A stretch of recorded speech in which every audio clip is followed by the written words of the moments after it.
¿Por qué se cae el cabello? Es importante diferenciar si la caída es en un hombre o en una mujer porque las causas pueden variar.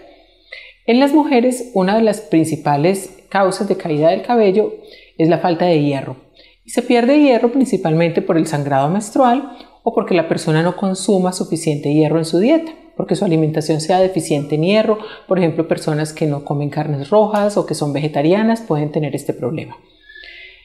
Otra cosa muy importante son problemas de la tiroides. Entonces es importante que una persona cuando consulta por caída del cabello, con frecuencia le mandamos examen de la tiroides y un examen que se llama ferritina, que mide los niveles como de las reservas de hierro en el cuerpo.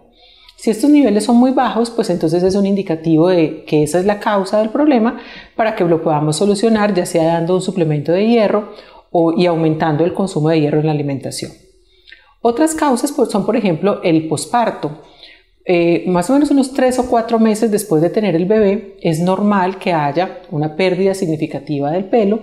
Las mujeres muchas veces se asustan inclusive, y sobre todo cuando están lactando también puede ocurrir esta pérdida. Generalmente es autolimitada, pasa en unos 3 o 4 meses y el pelo vuelve y se recupera normalmente. Cuando se pierde peso, cuando se hacen dietas muy estrictas, por ejemplo que se pierden más de 5 kilos, o incluso lo vemos mucho en pacientes con cirugías bariátricas donde han tenido pérdidas importantes de 15, 20 kilos, es muy frecuente que las personas se quejen de caída del pelo. Entonces es algo que normalmente es transitorio y que se resuelve solo o algunas veces con algún suplemento o mejorar la parte nutricional, pues va a tener una mejoría. Otra causa importante es, por ejemplo, después de cirugías, ya sea cirugías por algún problema de salud o cirugías estéticas, también vemos que se afecta el pelo y que puede haber una pérdida que normalmente es difusa, no es por zonas localizadas, sino un poco en toda la superficie de la cabeza. Otra cosa importante es, por ejemplo, las mujeres que tienen algunos trastornos hormonales, como el ovario poliquístico. Esta pérdida de pelo sí es muy característica que sea en la parte superior o de la parte frontal de la cabeza.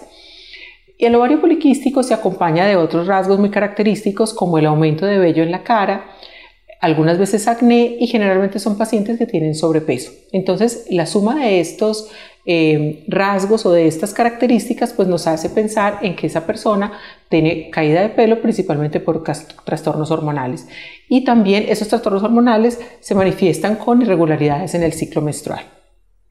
Hay otras personas que pueden tener herencia de caída del pelo. Entonces hay mujeres que dicen que su madre, su abuela o sus tías o otras mujeres de la familia también han tenido poquito pelo. Entonces eso va a ser lo que nos hace pensar en que sea una cuestión más hereditaria o familiar.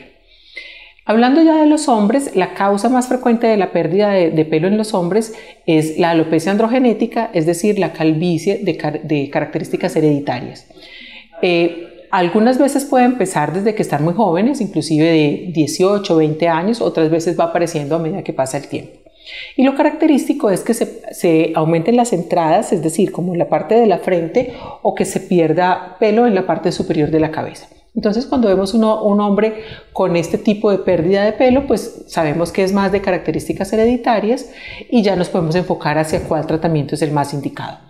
Entonces, este es un resumen más o menos de cuáles son las causas de la caída del pelo, y tanto en hombres como en mujeres, y más adelante hablaremos de qué tratamientos se pueden hacer para cada uno de ellos.